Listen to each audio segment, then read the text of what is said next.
Cricket പരിശീലനത്തിനിടെ പെൺകുട്ടികൾ ഉപദ്രവിക്കപ്പെട്ടത് ആശങ്കയോടെയാണ് കേരളം കാണുന്നത്.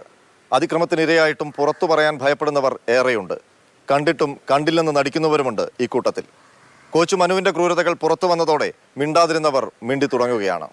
First of all ഞാൻ KCയിൽ ജോയിൻ ചെയ്തിട്ട് ഒരു 3 മാസമായിട്ടുള്ളൂ. അത് ഞാനൊരു കോൺട്രാക്ട് ബേസ് ഒരു HPC അണ്ടർ-19 HPCയിൽ KCയുടെ കോച്ചായിട്ടാണ് എൻ്റെ ഫസ്റ്റ് അപ്പോയിൻമെൻറ്റ്. അതായിരുന്നു.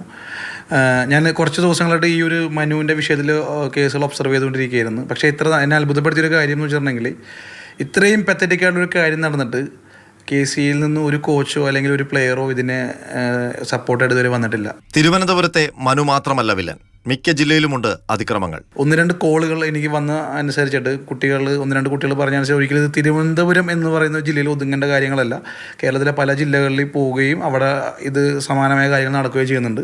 പറയുന്നത് അവർക്ക് ഇതിലും വളരെ മോശപ്പെട്ട അനുഭവങ്ങൾ പല സ്ഥലങ്ങളിൽ നിന്ന് ഉണ്ടായിട്ടുണ്ടെന്നാണ് പറയുന്നത്. പക്ഷേ കോച്ചസും അഡ്മിനിസ്ട്രേഷൻ്റെ ഭാഗത്തുനിന്നും ഉണ്ടായിട്ടുണ്ടെന്ന് പറഞ്ഞത്. ഇത് ഡയറക്റ്റായിട്ട് 1-2 കുട്ടികളോട് ഞാൻ ചോദിച്ചു എന്തുകൊണ്ടാണ് നിങ്ങളിത് പറയാത്തതെന്ന് ചോദിച്ചപ്പോൾ അവർക്ക് അവരുടെ ലൈഫിനെ പേടിയായതുകൊണ്ടാണ്. ഇപ്പോൾ കഴിഞ്ഞ വർഷം ഒരു പിങ്ക് ട്രോഫിയിൽ ഇതുപോലത്തെ ഒരു ഹരാസ്മെൻറ്റ് അനുഭവപ്പെട്ടൊരു കുട്ടി ഉണ്ടായിരുന്നു. പുറത്തേക്ക് വരുന്നില്ല, കാരണം പേടിച്ചിട്ടാണ് വരാത്തത്. ക്രിക്കറ്റ് അസോസിയേഷനിലെ ഈ പീഡന വിവരങ്ങൾ കാട്ടി സദ്ദാം BCCIക്ക് പരാതിയും നൽകി. BCCI ഇത് അറിഞ്ഞിട്ടില്ല എന്നുള്ളതാണ്. ഇന്നലെ ഞാൻ BCCIയുടെ ആൻറ്റി കറപ്ഷനിൽ വിളിച്ച് ഞാൻ ഇൻഫോം ചെയ്തപ്പോഴാണ് അവരറിയുന്നത് ഇങ്ങനെ ഒരു സംഭവം നടക്കുന്നുണ്ടെന്ന് തന്നെ. 2 ആഴ്ചക്ക് മുകളിൽ ഇതിവിടെ നടന്നുകൊണ്ടിരിക്കണം. ഇപ്പോഴും ഇതിനൊരു ആക്ഷൻ BCCIയിൽ എത്തിയിട്ട് പോലുമില്ല. മനുവിനെ പോലുള്ള പരിശീലകരെ സംരക്ഷിക്കാൻ KCയിൽ ആളുണ്ടെന്നും സദ്ദാം പറയുന്നു. മനു ഒരു കോച്ചിനേക്കാൾ ഉപരി അയാൾ ഒരു ക്ലബിൻ്റെ വോട്ടിംഗ് അവകാശമുള്ള ഒരാളാണ്. ആ വോട്ടാണ് അയാളുടെ അധികാരം.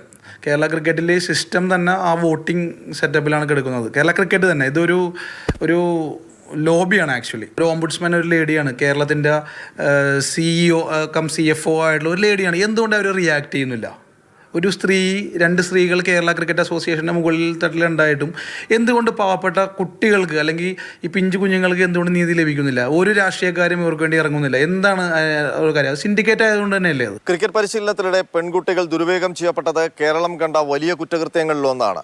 ഇതുമായി ബന്ധപ്പെട്ട അന്വേഷണം മനുവെന്ന കോച്ചിൽ മാത്രം ഒതുങ്ങരുതെന്ന വികാരമാണ് ക്രിക്കറ്റ് മേഖലയിലെ ശുദ്ധീകരണം ആഗ്രഹിക്കുന്നവർ പങ്കുവയ്ക്കുന്നത്.